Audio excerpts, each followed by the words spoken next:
on avait des sérieux problèmes par rapport aux insectes. Depuis 20 ans que je suis dans la tomate, on n'a jamais vu ce genre de chenille. Sous l'action combinée des maladies, des attaques des ravageurs et des adventices, près de 50% de la production agricole mondiale est perdue, avant ou après la récolte. Au Cameroun, les causes sont aussi diverses que profondes. Les brigades départementales et les bases phytosanitaires régionales ont progressivement perdu leurs ressources et sont aujourd'hui quasiment inopérantes, et les actions de riposte très limitées. D'où l'arrivée de nouveaux ravageurs. Il va nous conduire dans sa parcelle pour qu'on puisse, n'est-ce pas, nous-mêmes, voir les dégâts qui sont causés par le ravageur. Je n'ai jamais vu ce genre d'insectes, où c'est les chenilles. C'est en train de ravager depuis deux mois. On peut l'observer quand ça atteint une certaine maturité. Même ayant atteint la maturité, lui, il ne mesure que 1 cm. Au trop, on a perdu tout le champ, comme vous-même vous voyez. Vous voyez, c'est vraiment attaqué, vraiment attaqué. Nous, on se demande franchement, à cette allure-là, on va arriver où?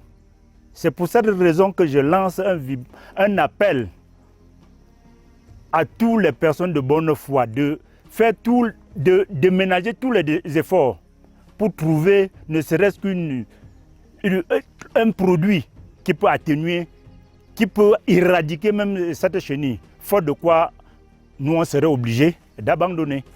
Et si nous on abandonne, étant donné que nous on a fait de ça notre métier, je fais le maraîchage depuis 90, donc je suis à 27 ans de ça. Si je laisse maintenant là, c'est pour faire encore quoi? C'est pour aller m'adapter encore à quoi?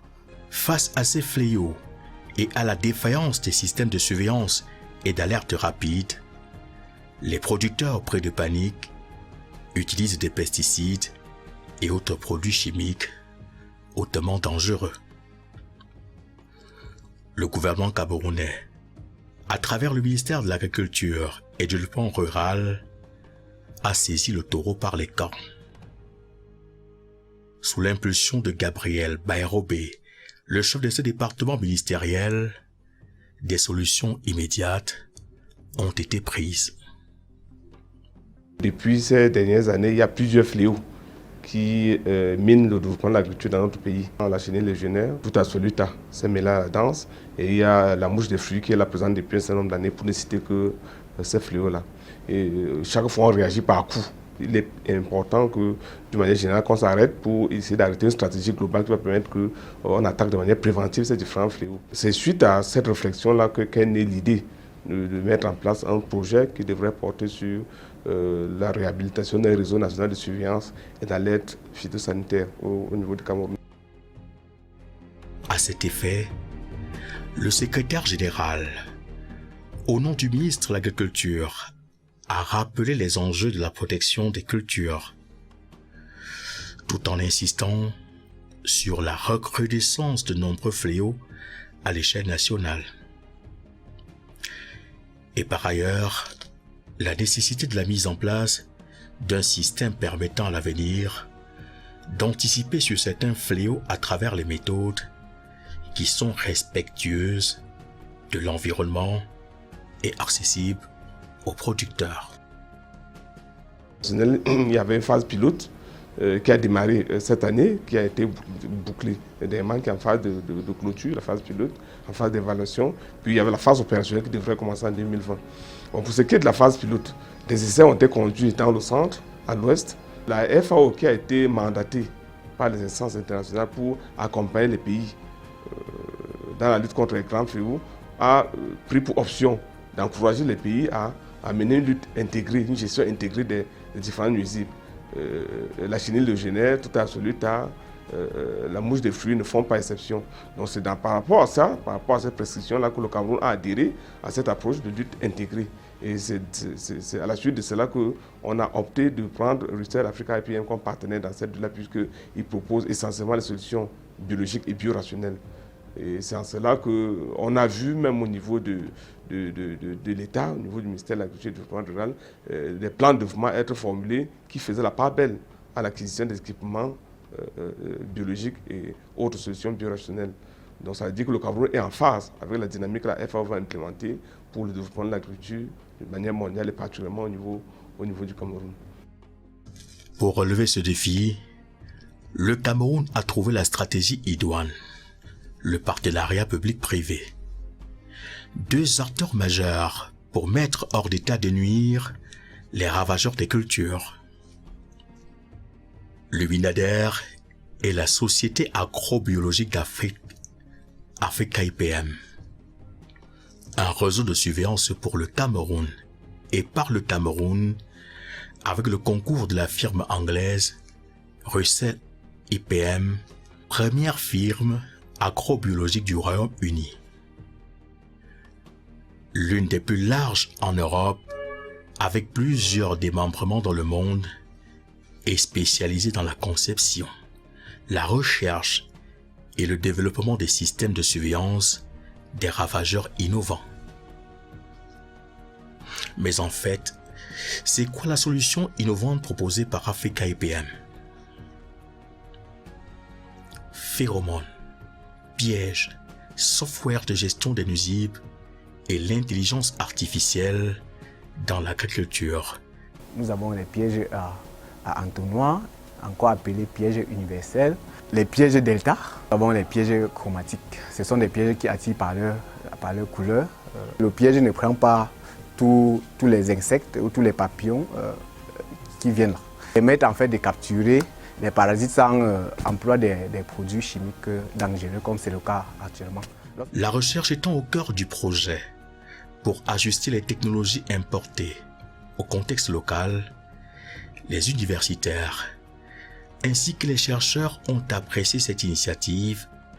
Avec ses étudiants et encadreurs qualifiés, la FASA contribuera à relever les enjeux d'appropriation du savoir-faire.